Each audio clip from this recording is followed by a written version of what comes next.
가 광장. 1000년 넘는 시간 동안 체코 역사의 배경이 되어온 곳입니다.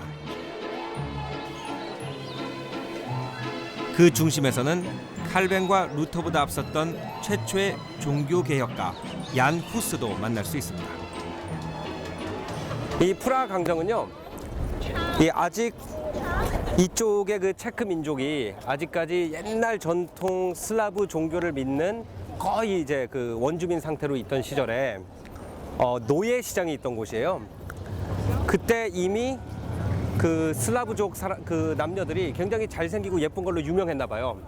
그래서 아랍의 칼리프들, 그러니까 지금 이라크에 앉아 있는 사람들도 그 소문을 듣고 이쪽으로 원정대를 보내가지고 이쪽 체코에 있는 사람들을 노예로 사서 자기 궁전의 하인들이나 아니면은 궁녀로 부렸다고 합니다.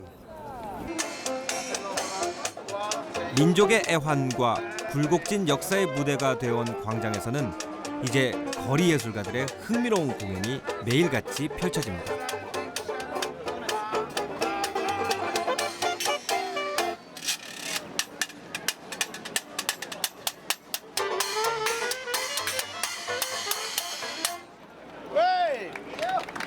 자유분방한 보헤미안의 감성이 묻어나는 곳. 시대를 달리하는 아름다운 건축물들이 사방을 둘러싼 광장에서 가장 많은 이의 관심을 끄는 것은 구시청사 건물입니다. 600년 넘게 원형에 가깝게 보존되고 있는 구시가의 명물 천문시계 때문인데요. 위쪽은 천동설에 기초한 천체의 움직임과 시간을 표시하는 시계가, 아래에는 12개 별자리와 시기별 농사법을 그려넣어 만든 일종의 달력이 설치되어 있습니다.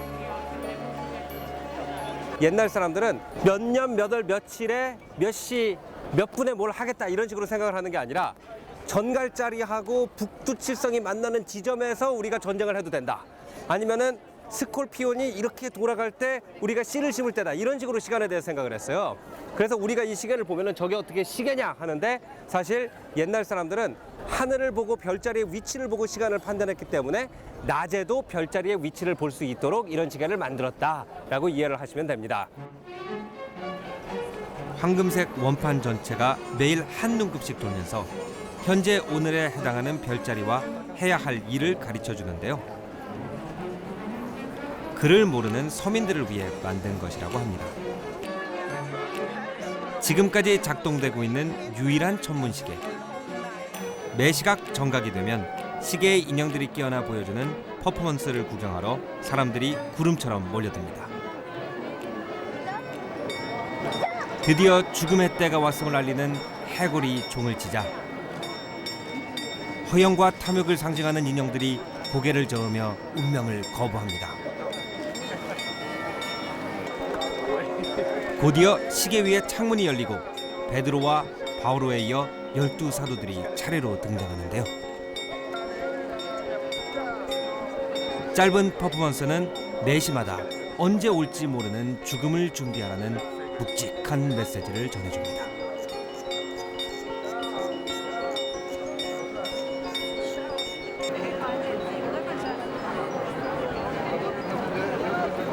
I'm telling you, I'm expecting something amazing, which is I did not see it before. Yeah, this is why you came here.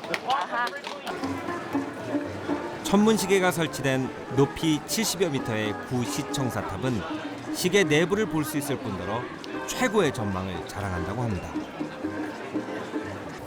제가 옛날에 구시청사였던 저 시계탑 위에 올라가려고 하는데, 그 원래 시청사 건물은 2차 세계대전 때 독일군의 폭격으로 없어졌어요. 그래서 이 옆에 있는 이 건물을 통해서 들어가도록 되어 있습니다. 들어가겠습니다. 14세기에 행정자치를 위해 세워졌다는 구시청사. 사람들이 보통 이렇게 중세기 하면 굉장히 폭력적이고 독재가 막 만행했던 이런 시대로 생각을 하잖아요. 뭐 왕이 자기 마음에 안 들면 저놈 끌어가라 그러면 바로 가서 목 자르고. 근데 이 건물이 존재하는 것이 바로 그게 중세기에 대한 우리의 오해라는 걸 보여주는 거죠. 이 방에 이 위에 보면은 세나투스라고 써 있잖아요. 세나투스는 바로 의회라는 뜻이에요. 그것은 중세기 때부터 의회가 있었다는 뜻인 거죠. 이 의회에서 각 그 도시에 자기 업계별로 대표를 선발해가지고 다 의회에 참여를 했어요. 이 건너편에 보면은 이제 여기는 말하자면은 시장실이었던 거죠. 그래서 귀족들을 대표하는 회의실이 여기 있고, 그래서 양쪽에서 회의를 한 결과를 가지고 서로 타협을 하고 서로 회의를 하면서 상당히 우리가 중세기에 대해서 생각하는 것보다 민주적으로 정책을 만들고 일을 풀어갔다라는 걸 볼 수가 있어요. 이런 옛날부터 이런 공화적인 제도를 가지고 있었다는 게 프라하 시민들이 오늘날까지 우리가 민주주의에 굉장히 중요한 영향을 미쳤다라고 자랑스럽게 생각하는 부분 중에 하나입니다.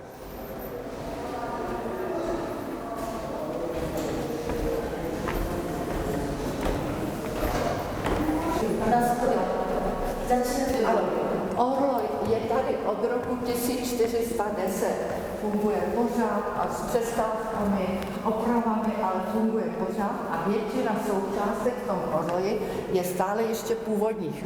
Ty apoštolové ne, ty jsou noví. 15세기 초 천체 운행을 계산해 만든 정교하고도 과학적인 천문시계에 12사도의 행진이란 퍼포먼스가 더해진 건 18세기경이라고 합니다. 지금의 천문시계는 수세기에 걸쳐 여러 장인과 기술자들의 손에 의해 만들어진 합작품인 거죠.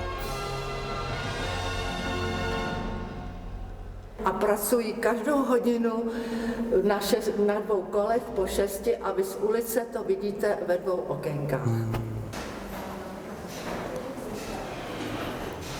드디어 중세 느낌이 물씬 나는 어둑어둑한 곳으로 들어갑니다. 근데 그 안에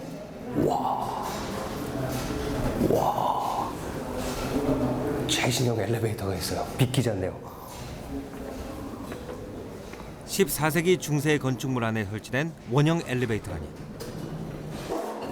이대로 몸을 실으면 어디론가 순간 이동해버리는 것이 아닐지 즐거운 상상도 해봅니다.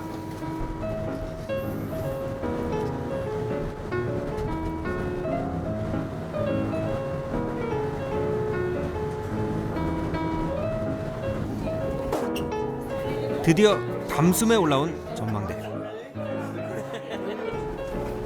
까마득한 높이 아래로 장난감 같은 세상이 펼쳐집니다.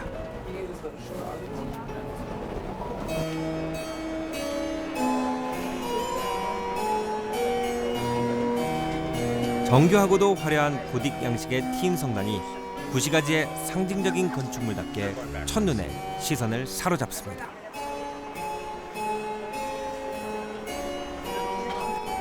약 9세기 말부터 역대 체코의 왕들이 기거해온 프라하 성까지 시원하게 바라다 보입니다. 사람들이 그 시대에 이런 탑을 왜 지었을까요? 유럽에 오면 항상 탑을 올라가게 되죠. 그 탑에는 3가지 종류가 있습니다. 대체로 교회 탑이 있고, 제가 서 있는 것 같은 시청 탑이 있고, 아니면은 성탑이 있어요. 근데 그것이 유럽의 중세기를 다스리던 3가지 권력을 상징하는 거예요. 성탑은 귀족의 권력, 교회탑은 종교의 권력, 그리고 이 시청탑은 시민의 권력이죠. 그래서 이곳은 실제로 우리가 유럽 사람들의 공동체 의식이 부럽다 이런 말을 많이 하는데, 그거의 근원지라고도 할 수가 있어요. 여기서 시민들이 당번을 짜가지고 돌아가면서 망을 보다가 저 아래서 무슨 폭동이 일어났다, 아니면 저 산에서 귀족들의 군대가 도시 사람들을 괴롭히기 위해서 기사들이 말을 타고 내려온다 그럼 여기서 종을 울리거나 아니면 나팔을 봅니다. 그러면은 그 순간에 이 도시 전체가 순식간에 민방대가 돼가지고 집에 있는 칼과 방패와 창을 가지고 광장으로 쫙 모여드는 거예요. 그렇게 해가지고 이 프라하 사람들이 자기들의 자주를 갖다가 중세기 때 지켜냈고, 그거를 기반으로 해서 지금 우리가 보이는 이 아름다운 도시의 이 예술적이고 아름다운 도시를 건설하게 된 거죠.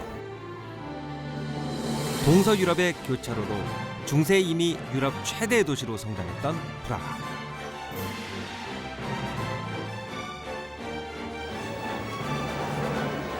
활기 넘치던 옛 시절을 말해주는 듯 오랜 역사와 전통을 자랑하는 시장도 아직 남아 있습니다.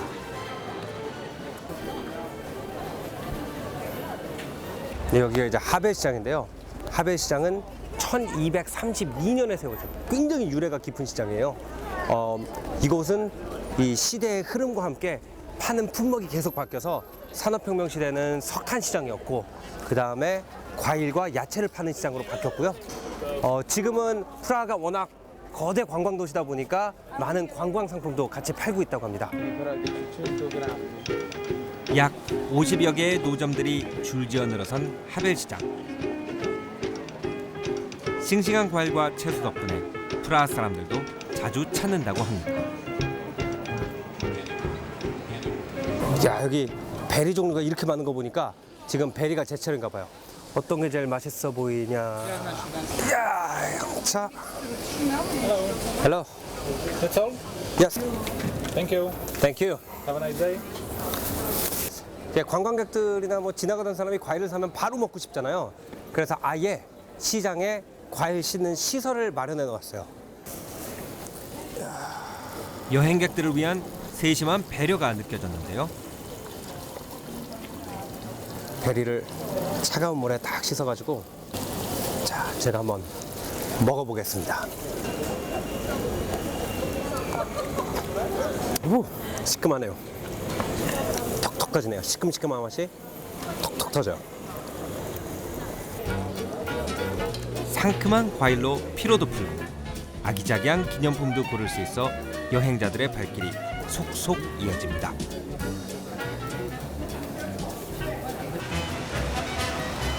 시장 골목을 벗어나자 거리 곳곳을 누비는 클래식카들이 유난히 눈에 많이 띕니다. 느린 속도로 도시의 낭만을 즐기기엔 그만이라는 클래식카. 이 프라하를 좀 더 멋지게 구경하는 방법 중에 하나가 이렇게 클래식카를 타고 도시를 한 바퀴 도는 건데요. 저도 한번 클래식카를 타고 프라하 성 쪽으로 가보겠습니다.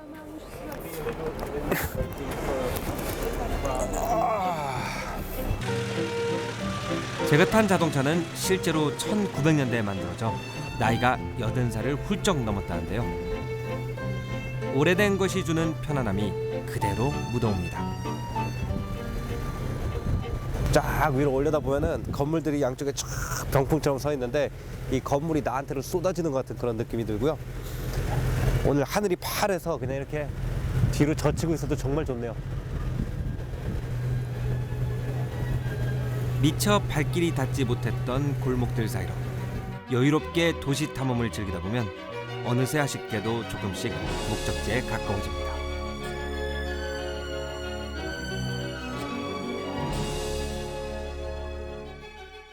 프라하 성의 모습이 쫙 들어옵니다.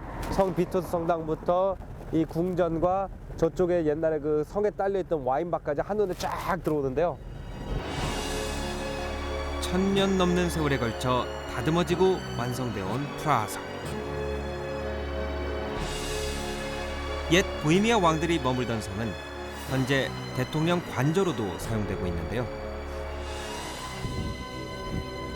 구왕궁들을 포함해 1100여 년 동안 지어진 다양한 건축물들을 볼 수 있습니다. 이 프라하 성은 중세성과 다르게 이 성 안에 들어오면 또 하나의 도시가 이렇게 펼쳐지거든요. 그 이유가 큰 기축공사를 해놓고 그 안에 건물이 별로 없으니까 여기가 굉장히 좋은 어떤 부동산이 된 거죠. 그래서 수많은 귀족들이 이곳으로 이사 와서 이 안에다가 자기의 집을 짓기도 했고요. 아니면은 여기 뒤에 보이는 건물처럼 마리아 테레사 황제가 이 남편을 잃은 귀족 부인들이 같이 살 수 있는 이런 시설을 여기다 짓기도 했거든요. 그래서 이 프라하 성은 하나의 성이라기보다는 거대한 성 기축공사 위에 여러 사람들이 수백 년에 걸쳐서 산 흔적이 있는 조그마한 마을이다라고 생각을 하는 것이 더 정확할 것 같아요. 하나의 건축물이 아니라 여러 성당과 궁전, 정원들까지 모두 한데 포함하는 거대한 성체 단지를 가리키는 프라하성. 수세기 동안 흘러온 체코의 역사와 함께 로마네스크와 고딕, 르네상스와 바로크에 이르는 다양한 건축 양식을 한 자리에서 만날 수 있습니다.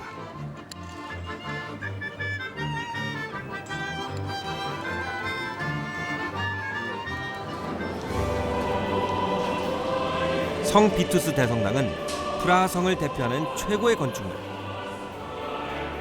10세기 때부터 있던 성당을 다듬기 시작해 1929년에야 완공했다고 합니다.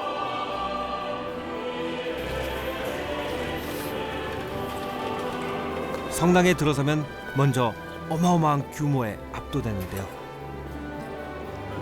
웅장한 대성당의 실내는 전형적인 고딕 양식을 보여줍니다.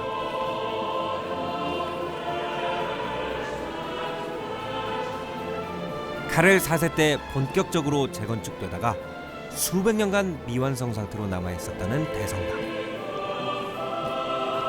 결국 지금의 모습을 갖추기까지는 무려 1000년의 시간이 걸린 셈입니다. 여기 있는 이 작품이 바로 그 성 비토스 성당의 자랑이라고 할 수 있는 이 성경의 최후의 심판 장면을 묘사한 이 스테인드 글라스인데요.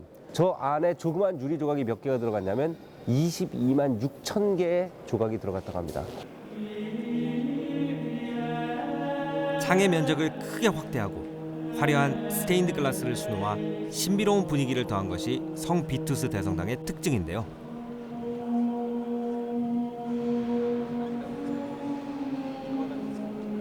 정교하고도 섬세한 솜씨에 감탄이 절로 나옵니다.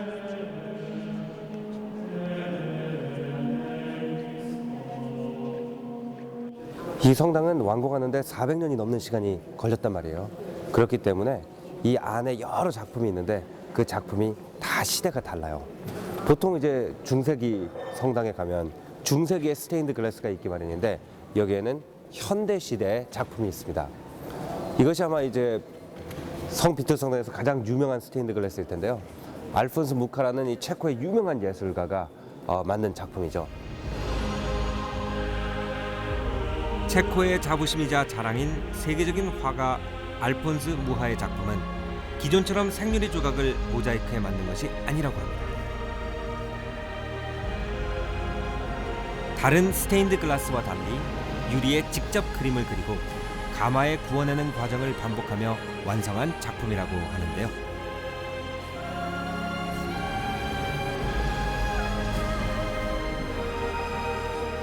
식물 덩굴에서 따온 장식적인 무늬에 우아한 색감까지 무하의 화풍이 그대로 드러납니다. 성당을 볼 때 쭉 눈을 갖다가 딱 초점을 맞추고 보게 되면은 이 기둥하고 저 기둥하고 왜 모양이 다르지? 왜 저기에 있는 조각하고 이쪽하고 모양이 다르지? 왜 여기 있는 스테인드 글라스랑 저쪽 스테인드 글라스랑 스타일이 같지 않지? 이런 거를 보면서 읽을 수가 있어요. 그런 시각을 가지고 성당을 보게 되면은 왜 유럽에 관광을 오면 사람들이 성당만 계속 보러 다니는지를 알 수가 있을 거예요. 그 성당 안에 그 동네의 모든 역사가 다 들어가 있다고 해도 과언이 아니거든요.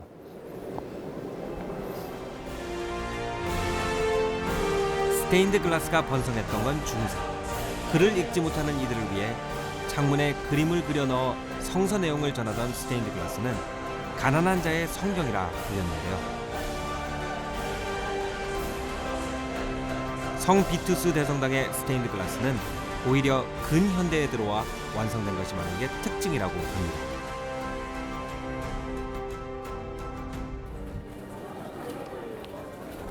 성당을 나와 들어선 곳은 예쁜 색감의 키 작은 집들이 아기자기하게 들어선 황금소로입니다.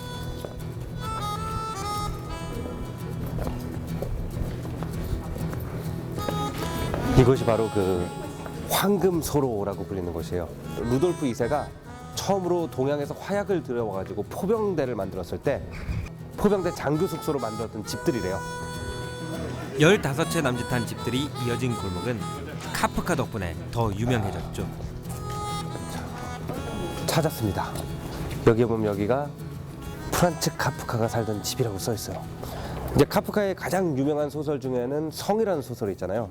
근데 카프카가 성이라는 소설에 이렇게 썼습니다. 그 성은 성이라기보다는 누가 성이라는 얘기를 해주지 않았으면은 그냥 산 위에 조그마한 2층 집들이 있는 것으로 보였을 것이다 이렇게 얘기를 했는데 이 황금소로를 보면은 성 같지 않고 실제로 그냥 조그마한 2층 집들이 모여 있는 동네 같지 않나요? 카프카의 소설 성의 배경이 바로 여기 황금소로라는 설이 있습니다. 원래 이 황금소로는 이 두 개의 성벽 사이에 이렇게 지어진 동네거든요. 그래서 오늘날까지도 그 옛날 성벽의 일부분을 볼 수가 있다고 하는데 한번 들어가 보겠습니다.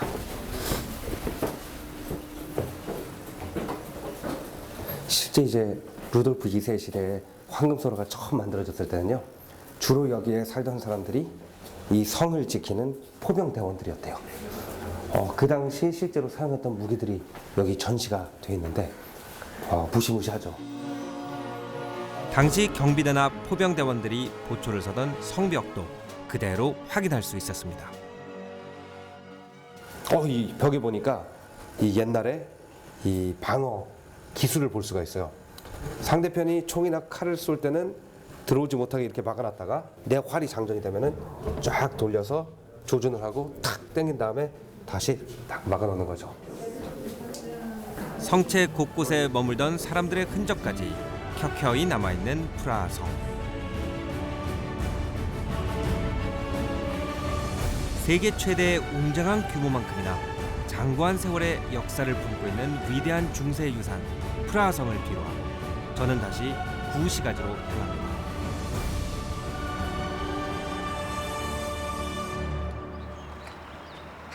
체코의 전통 요리를 맛보기 위해 찾아간 곳. 자, 이 동네에 으리으리한 저택하고 엄청 고급스러워 보이는 음식점이 많거든요. 근데 제가 동네 펍처럼 생긴 곳에 온 이유는 바로 여기에 있습니다. 2011년, 10년, 9년부터 매해 최고의 요리 가이드라고 일컬어지는 미슐랭 가이드에서 추천한 집이에요. 저는 이곳에서 꼴레뇨라는 요리를 먹어보기로 했습니다. Hi, good evening. Hello. I heard in this restaurant Yes. of food called Coleno is very famous. Yeah, it's very famous. Yeah. What exactly is it? So the knuckle, the pork knuckle is the part of pork. It's usually part of the front one or the back one. 요리하는 방법을 직접 보여준다고 해서 주방에 들어가 봤는데요. Teďka to koleno zbavíme chloupu. 정확히 돼지의 허벅지 부위를 이용합니다. A ponoříme do toho koleno na 24 hodin. Teďka připravíme slaný roztok, ve kterém koleno necháme na 24 hodin. 아무런 양념도 하지 않고 나무 톱밥만 준비하는데요. Teďka to všechno dáme do konvektomat. Teďka zapalíme dřevo. Uděláme to hodně rychle, protože bude zasmrdět. 톱밥을 태운 뒤 그 위에 고기를 올리고 오븐에서 단지 훈제하기만 하면 완성된다고 합니다. Dali tam koleno a potrvá to 8 hodin, než koleno bude uzené.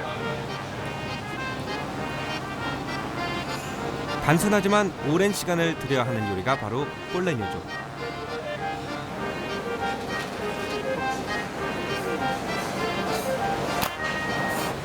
Tady máme to šťavnaté, dobře udělané vepřové koleno, které určitě všem bude chutnat. So there we go. Wow. I got some pork knuckle for you, right? Really big. 우리의 족발과 비슷하지만 삶는 대신 훈제로 익힌다는 게 다른데요. 맛은 어떨까요?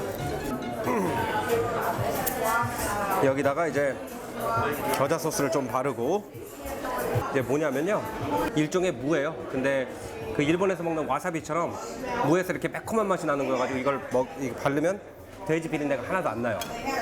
이거다 이제 잘라서 요게 이제 우리 돼지 껍질 구워 먹을 때처럼 바삭하게 익어 있고 안쪽은 족발이고.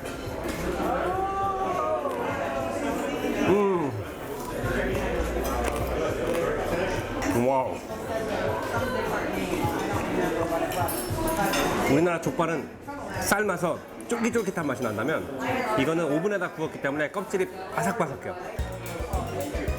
체코는 순수 고기를 주 재료로 하는 요리가 많다는 게 특징. 두 번째 주문한 요리도 역시 고기입니다.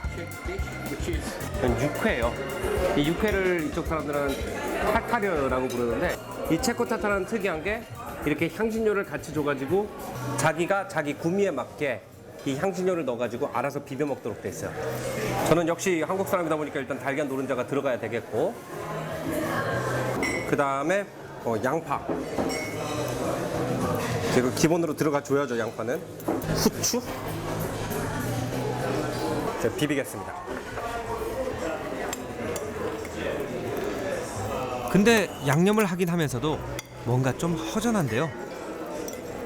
육회에 양파는 들어갔는데 이 마늘이 빠지면 어떻게 먹느냐. 체코 사람들도 똑같은 생각을 했다는 거. 그래서 이렇게 구운 빵에다가 마늘을 같이 줘요. 빵에다가 마늘을 비벼요. 그 위에다 이제 육회를 바르는 거죠, 이렇게. 이렇게 육회를 바른 다음에 이제 먹는 거예요. 우리 음식과도 닮은 것이 제 입맛에도 제격이었습니다. 참 대단하잖아요. 그 징기스칸이라는 인물이 그 중앙아시아를 다 평정했기 때문에 몽고의 음식 문화가 동쪽으로 퍼지고 서쪽으로도 퍼져서 우리와 체코에 같은 음식이 있다는 거. 돌덩이를 황금으로 만들고자 했던 연금술사의 주문이 통한 걸까요? 온통 금빛으로 반짝이는 마법의 도시 프라하. 천년의 시간이 머무는 찬란한 프라하에서 저는 빛나는 추억을 안고 떠납니다.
고등학생인 나에게